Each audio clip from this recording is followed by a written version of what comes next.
So, we were talking about the theta projection concept method that was developed by Wilshire and co-workers as a way of modeling the creep behavior of materials.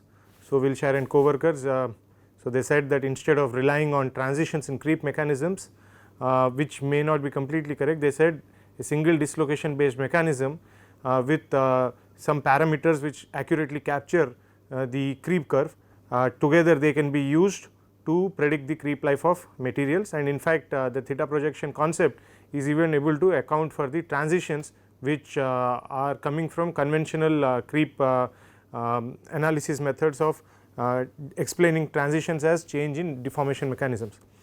So, moving away from the theta projection method, now we are going to talk about an approach which involves modeling of creep life using continuum damage mechanics. So, in the continuum damage mechanics, essentially as you know, in a creep curve you move from primary to secondary, from secondary to tertiary, and in the tertiary region we are saying there is this generation of defects within the material, voids and cracks which start growing as a function of time, and when they start growing the creep rate of deformation is accelerated. Now, this aspect is used in continuum damage mechanics.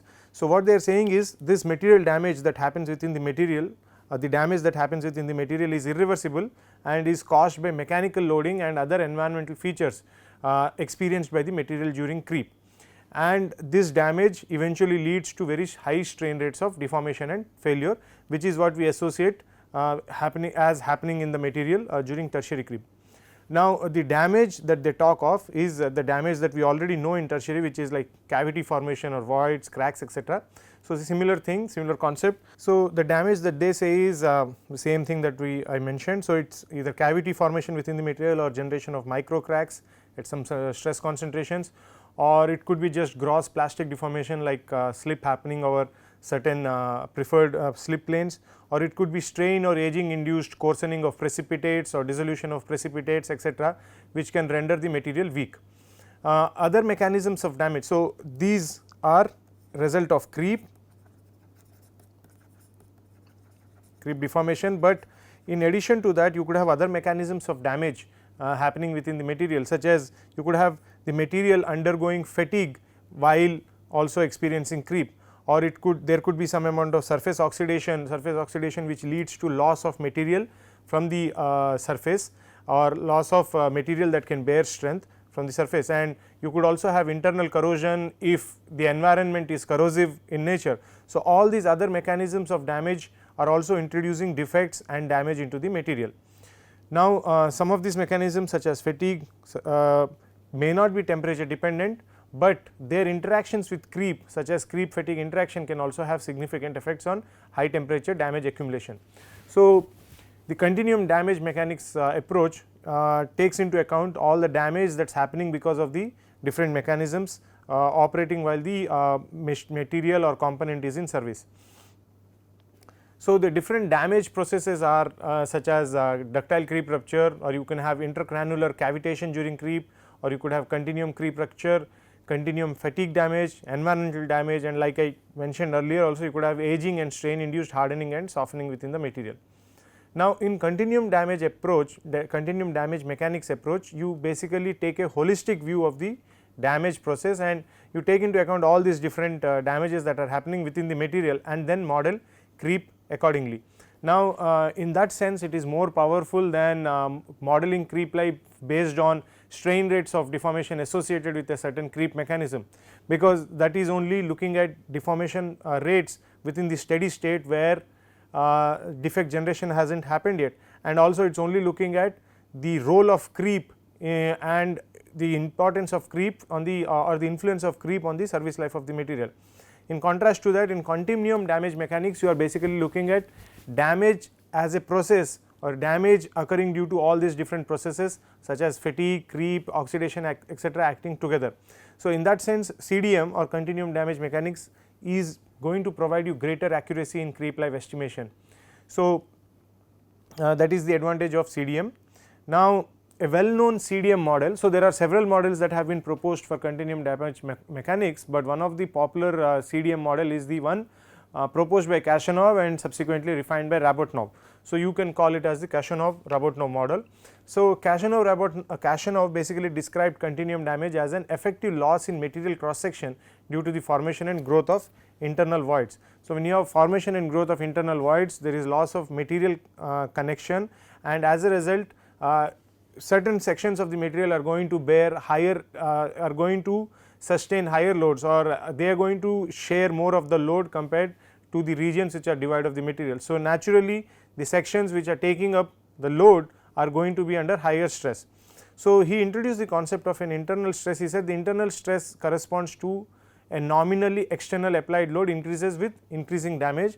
So, the point is, as damage increases, you are the material cross section is coming down, and because the material cross section is coming down, for the same load applied, initial applied load, now the material is under higher stress. So, there is a increase in the stress with increasing damage.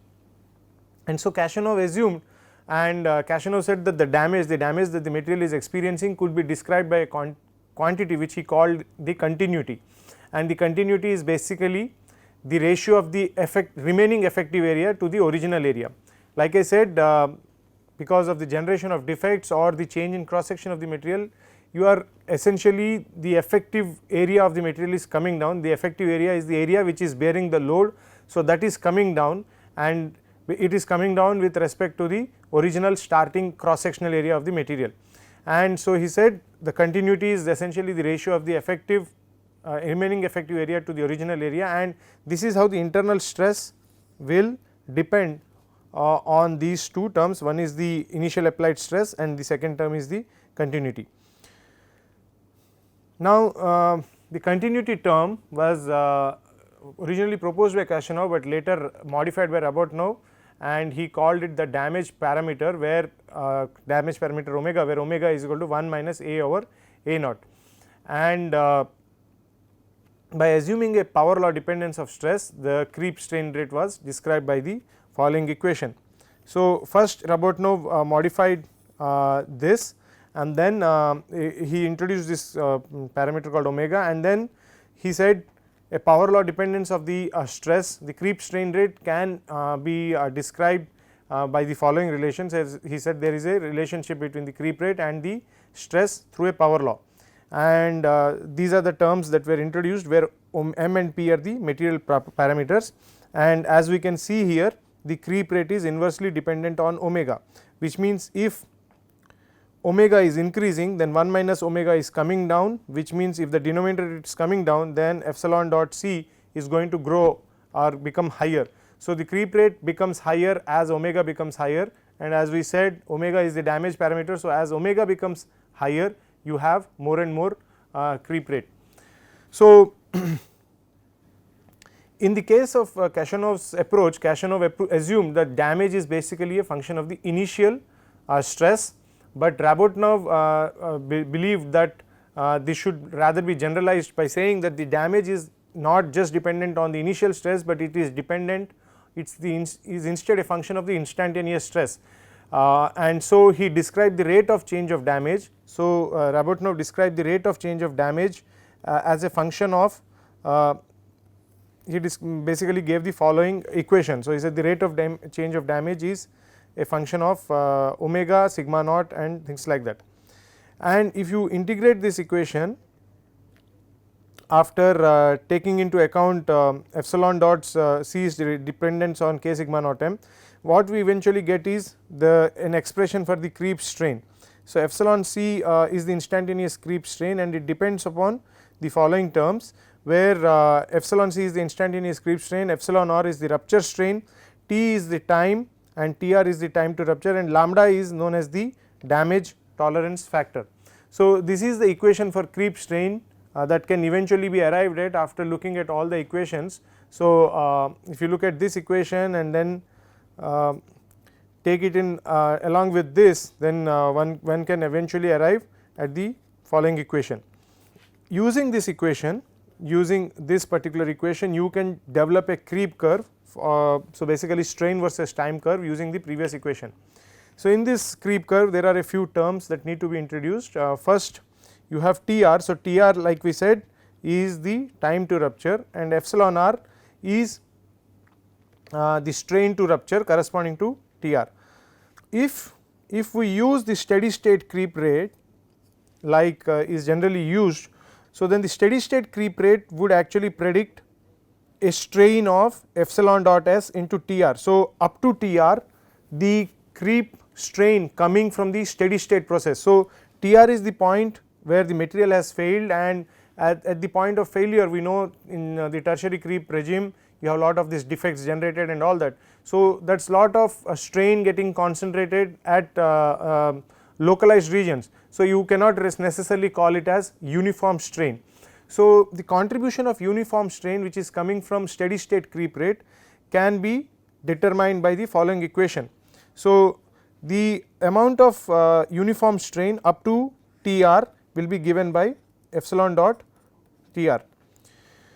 So, this term, the uniform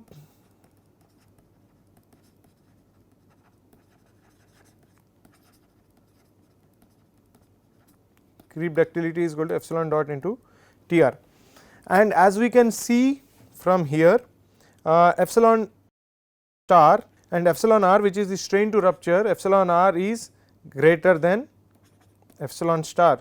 So, and one way of describing it is epsilon r is equal to lambda times epsilon star. So, now if we go by this view point, then when lambda is equal to 1, so if you have lambda is equal to 1, then basically epsilon r is equal to epsilon star, which means the material has failed within steady state itself. The material has not really gone into the tertiary creep regime. So, the material fails within steady state if lambda is equal to 1, and depending on the value of lambda you can have different amounts of tertiary creep strain contributing to the process. Now, Ashby and Dyson, they have observed that every damage macro mechanism has its own characteristic lambda value, and naturally depending on the characteristic lambda value you can have a characteristic shape of the creep curve.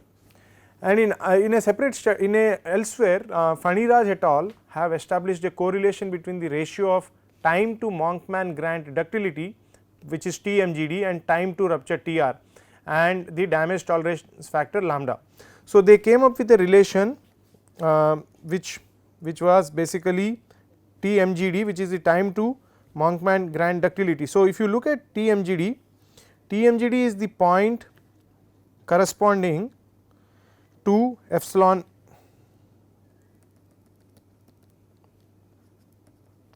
So, the uniform ductility, the uniform creep ductility is epsilon star, and the time corresponding to epsilon star is TMGD. So, TMGD is equal to the time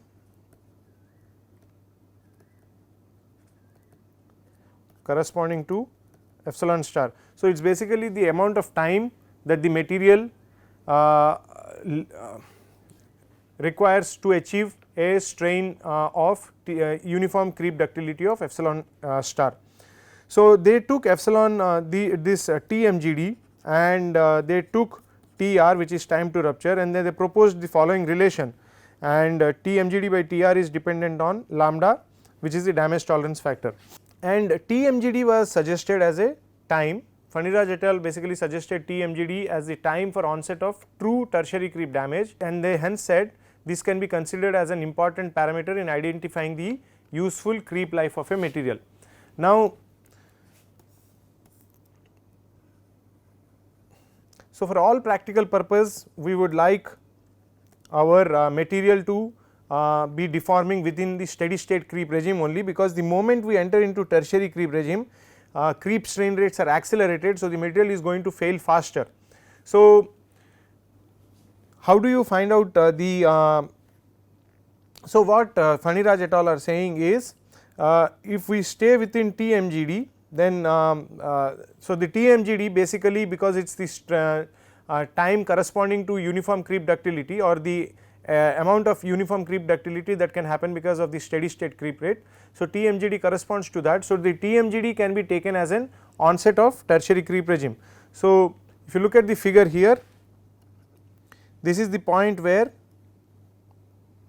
the creep curve is taking off, and that is because of the contributions of tertiary creep damage, or that is where the tertiary processes have started, or the creep defect generation is now accelerated.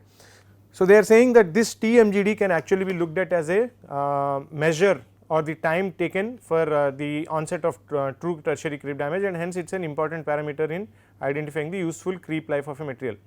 And it also describes the time, TMGD also describes the time till which minimum creep ductility is ensured, and hence Faniraj et al. Are proposing a design parameter. They are saying TMGD, the stress to cause TMGD in 10 to the power 5 hours can be used as a useful design criterion for creep of elevated temperature components. So, this is a different way of basically looking at things compared to what we discussed in terms of Larsen-Miller parameter and all that. So, this is coming from continuum damage mechanics. So, they have made a plot of, Faniraj et al. Have made a plot of TMGD by TR versus the damage tolerance factor, and when you have a very small damage tolerance factor such as 1, your TMGD is equal to TR, which means the failure will happen within steady state creep regime only, whereas if you have a large lambda, then your TMGD is basically coming down. So, if your TMGD is coming down, that means your onset of tertiary creep will be faster, but beyond a point for lambda greater than 4, TMGD by TR is essentially constant. So, there is no change in TMGD with respect to TR for lambda values greater than 4. So, this is basically introducing you to the continuum damage mechanics approach of modeling creep life and the different types of parameters that you can extract using the continuum damage mechanics approach. So, TMGD is something that we got, and we are also able to from the creep curve you can also determine the lambda value and then use it for modeling the creep behavior of materials. That brings me to the end to the portion on modeling creep life, the different models or approaches for predicting the useful creep life of a material.